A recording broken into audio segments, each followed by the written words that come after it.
आज कई दिनों से यूजीसी पर एक विवाद हो रहा है और यूजीसी का विवाद यहां से शुरू होता है कि सरकार पढ़ने वाले बच्चों के बीच में जो सवर्ण बच्चों के द्वारा कभी कोई घटना घट जाती है उसको लेकर के दलित और ओबीसी बच्चों के संरक्षण के लिए एक कानून लेकर के आई है, जिसके कारण बड़ी भ्रामक स्थिति हो गई है और आज देश में बड़े पैमाने पर विरोध हो रहा है। ये मेरे सामने कुछ बच्चे हैं, इसमें हमारे भी बच्चे हैं और दलित समाज और पिछड़े समाज, लगभग हर समाज के बच्चे हैं। ये रोज साथ में खेलते हैं। कितने दिन से तुम लोग साथ में खेल रहे हो? 5 साल से ये बच्चे डेली शाम को आते हैं और खेलते हैं। फिर इनको कोई नाश्ता पानी? हाँ, जैसे लड्डू, मिठाई, चाय, आम, मटर, सीजनल। यानी जो घर पर रहता है वो ये लोग साथ में बैठ करके ये नाश्ता करते हैं। ये कोई कानून के तहत नहीं कर रहे हैं, ये कानून के बंदिश से नहीं खेल रहे हैं। ये हमारी सनातन की परंपरा रही है, हमारे नस नस में है। पंडित दीनदयाल जी ने कहा था कि जो नीचे हैं उनको ऊपर लाना है और यही हमारी सनातन परंपरा है, यही हमारी सवर्ण परंपरा है कि जो नीचे हैं उनके साथ भेदभाव न करना, ऊपर लेकर के आना। इसका मिसाल ये किसी कानून के तहत नहीं हो रहा है। और आज मैं सरकार से कहना चाह रहा हूं कि समाज कैसे चलता है, ये ऑफिस में बैठ करके समाज को नहीं चलाया जा सकता है। समाज को चलाना है तो गांव आइए और गांव में देखिए कि बिना भेदभाव के, बिना किसी जातीय रंग के एक साथ बच्चे खेलते हैं। कोई बच्चा किसी की जात नहीं पूछता है। क्या आप चाहते हैं कि भविष्य में इस घर के अंदर एंट्री दी जाए तो ओबीसी को न दी जाए? क्या आप चाहते हैं इस घर में एंट्री दी जाए तो दलित को न दी जाए? क्या आप चाहते हैं ऐसा आप माहौल खड़ा कर रहे हैं? तो आपसे हाथ जोड़ करके विनती है, इस मामले को वापस लीजिए।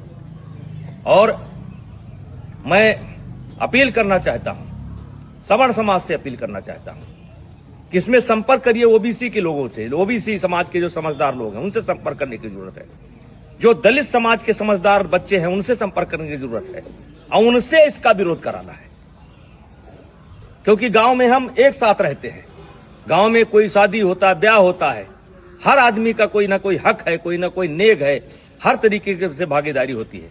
अभी मैंने सनातन कथा कराया, 1 जनवरी से लेकर के 8 जनवरी तक मैंने सनातन कथा कराया और जिसमें सदगुरु रितेश्वर महाराज जी ने कथा कहा।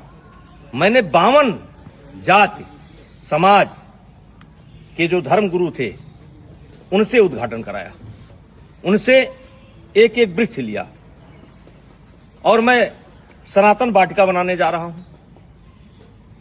आपने तो कानून बना करके हमारे उस मिशन को स्वाहा कर दिया। आकर के आइए हम आपको दिखाते हैं कि कौन सा समाज ऐसा है जिसने उस कथा में भागीदारी नहीं की है, सहयोग नहीं किया है। तो ये कोई नई परंपरा नहीं है, ये हमारी सनातन परंपरा है, ये हमारी परंपरा रही है। इसमें कानून की कोई जरूरत नहीं है। हाँ, कोई बच्चा गलती करता है जो क्षमा करने योग्य नहीं है तो उसको आप सजा दीजिए। यदा कदा घटनाएं घट जाती हैं, सजा दीजिए, उसमें कोई विरोध नहीं है। लेकिन ये जो कानून है ये समाज में टकराव पैदा करेगा और इसीलिए आज कई दिन से मेरे ऊपर दबाव पड़ रहा था, बोलो बोलो बोलो। हमने कहा हम गांव में जाकर के बोलेंगे।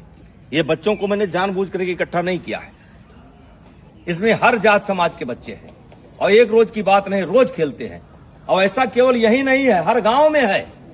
हर गांव में कोई क्रिकेट खेल रहा है, कोई कबड्डी खेल रहा है, कोई खो खो खेल रहा है, एक साथ पढ़ते हैं।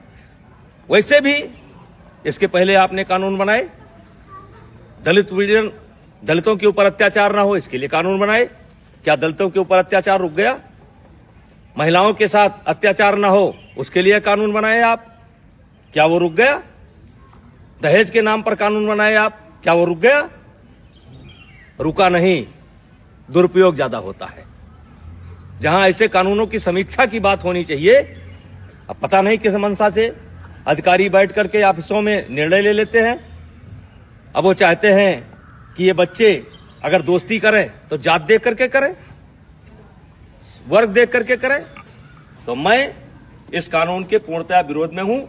अगर जरूरत पड़ेगी तो आंदोलन होगा, लेकिन आंदोलन में केवल क्षत्रिय नहीं होंगे, सनातन धर्म के मानने वाले सब होंगे, दलित भी होंगे, पिछड़े भी होंगे। ऐसे कानून की जरूरत नहीं है जो कानून हमको बांटता हो।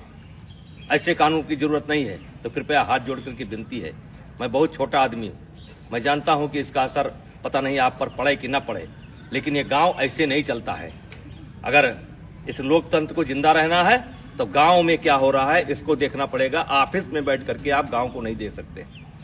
तो कृपया यह बंद करिए। सवर्णों के बीच में झगड़ा होता है, ब्राह्मणों ठाकुरों के बीच में भी झगड़ा होता है, दलितों के बीच में झगड़ा होता है। कहां तक आप कानून बनाएंगे? तो भाईचारा स्थापित करिए।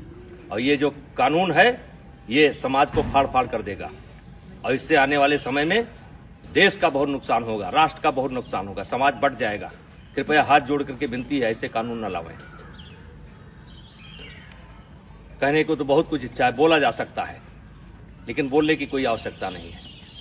इस कानून से ये बच्चे बढ़ जाएंगे, ये जात देख करके दोस्ती करेंगे। कितने साल से आते हो तुम लोग? 5 साल से आते हो। और कुछ नाश्ता पानी मिलता है? हैं? खेलते हो? तो मैं जो लोग भी लेकर के आए हैं उनसे कहना चाहता हूं कि ये कानून आपका समाज में भेदभाव पैदा करेगा और ये बच्चे बढ़ जाएंगे, और ये देश के लिए अच्छा नहीं होगा। और मैं इस कानून में, वैसे मैं एबीपी का बयान देख रहा था, संतुलन की बात की गई है। इस कानून में संतुलन नहीं है। आपने एक पक्ष को अपराधी बना करके खड़ा कर दिया है, और वकील का भी मौका नहीं दिया कि इनका वकील कौन होगा। तो जो गलत करता है उसको सजा मिलनी चाहिए, चाहे क्षत्रिय समाज का हो, चाहे ब्राह्मण समाज का हो, चाहे किसी समाज का हो, वो सजा का हकदार है। उसका कोई समर्थन नहीं करेगा, हमारा कोई समाज समर्थन नहीं करेगा। लेकिन आप ये बच्चों में भेदभाव मत पैदा करिए, स्कूलों में भेदभाव मत पैदा करिए। और मैं फिर अपील करना चाहता हूं दलित समाज के बच्चों को, जो पढ़े लिखे बच्चे हैं उनको अपील करना चाहता हूं, ओबीसी समाज के बच्चों को अपील करना चाहता हूं। ये देश हम सबका है, और इस देश में सौहार्द बनाए रखना हम सबकी जिम्मेदारी है। तो कृपया ऐसे कानून का समर्थन न करें। धन्यवाद। चलो ठीक, चलो।